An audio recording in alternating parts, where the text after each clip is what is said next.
Parlez-nous un peu de votre vie quand même. C'est c'est un enseignement votre vie, ce qui vous est arrivé dans votre vie. Alors, Au niveau avant d'arriver, physique, matériel, vous en avez tiré des leçons. bien sûr. Alors, pour parler brièvement de ma formation, de mon parcours, de mon background, en fait, à la base, j'ai une formation de diplôme d'études supérieures économiques avec option veille technologique et intelligence. D'accord. J'ai travaillé en tant que directeur, un des directeurs des achats produits chez Total. D'accord. Ensuite, l'apport-export avec des pairs spirituels dans l'armement, etc., etc. D'accord. J'adore l'argent. Au Vietnam, on a 3 métiers principaux. Le médecine, l'ingénieur et le businessman. Comme j'adore l'argent, l'argent permet d'ouvrir et s'offrir plein de belles choses. Alors moi j'ai préféré le business, donc voilà, tout simplement. Et au fil de ma vie, j'ai accumulé tellement de métiers parce que j'avais pas de père. J'avais une mère, mais elle était le soutien de famille de tout le monde. Donc du coup, pas très disponible, pas très présente. Donc du coup, j'ai dû chercher pendant toute ma vie en faisant tout type de métier. Vous avez été laissé à vous-même. J'ai pas eu d'orientation parce que j'ai pas eu de papa et maman, l'amour, etc. Je ne savais pas vraiment. D'où je cherchais beaucoup, on va dire, l'amour dans toutes les femmes que j'ai eues, des belles femmes, tout type de femmes, tout type de nationalité, parce que je pouvais m'offrir financièrement ou même par le fait que vous entretenez votre esprit vif, eh bien vous pouvez convaincre plein de personnes parce que vous êtes, comme on dit, un caméléon. Caméléon. Voilà. D'accord. Donc, et donc ça, c'est une où- bonne chose pour vous. Alors, pourquoi j'en suis arrivé à la médecine? Ah oui.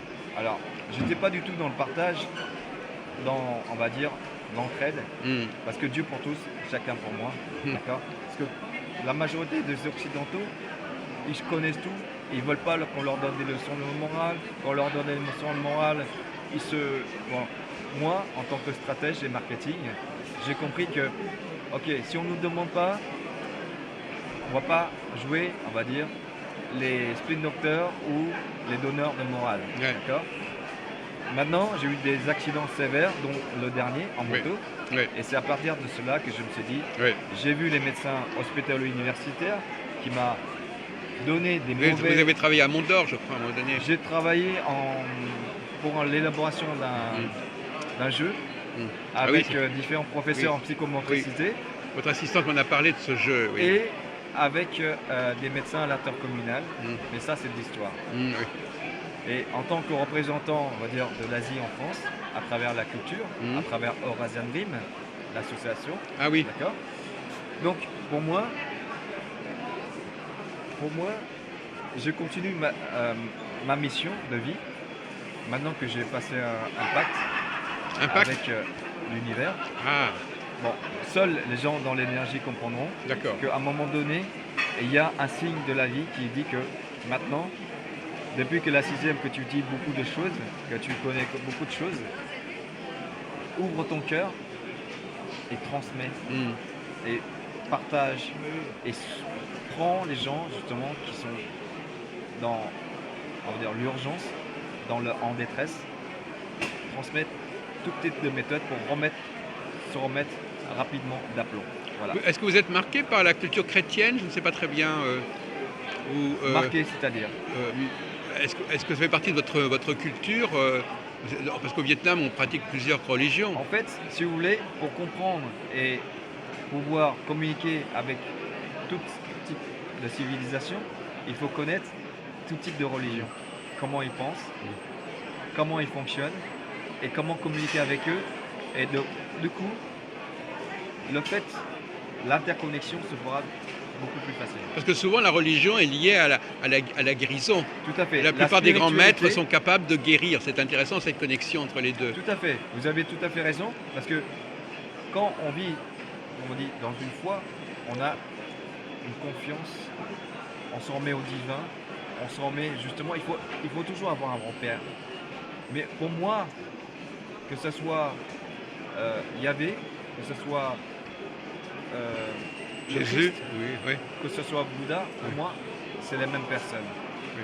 Chaque civilisation donne un nom, etc. D'accord. Voilà, à une divinité. Mais c'est à peu près C'est le même principe. C'est le même principe, mais dites avec des mots différents, schématisés différents, représentés différents. Et chaque fois, il s'agit quand même d'être capable d'aider les gens matériellement, physiquement, psychiquement. Tout à fait. Donc il faut justement cette ouverture, cet équilibre d'écoute, cette lâcher prise, cette lâcher, on va dire, du rationalisme. Et finalement, vous allez voir qu'il y a quelque chose qui vous parle. Et les solutions sont finalement beaucoup plus disponibles et rapides, donc devant vous, que vous pensiez. Beaucoup plus facile. D'accord. Que tant bien matériel que spirituel. etc. Donc quand quelqu'un n'arrive pas à se réaliser sur le plan matériel, c'est que quelque part, il y a quelque chose qui ne va pas tout à fait au niveau de son corps ou de son alimentation. Tout à fait. Comme vous avez C'est un vu, symptôme. tout à fait. Comme vous avez vu, pour être en connexion avec son environnement, que ce soit sociétal ou divine, ou la nature, il faut d'abord être en équilibre avec soi-même. Ça veut dire lâcher le fait de vouloir dominer, lâcher le fait de vouloir contrôler, respirer et être à l'écoute. Ensuite de quoi, soit en parfait équilibre. Bon, merci beaucoup. Ça fait.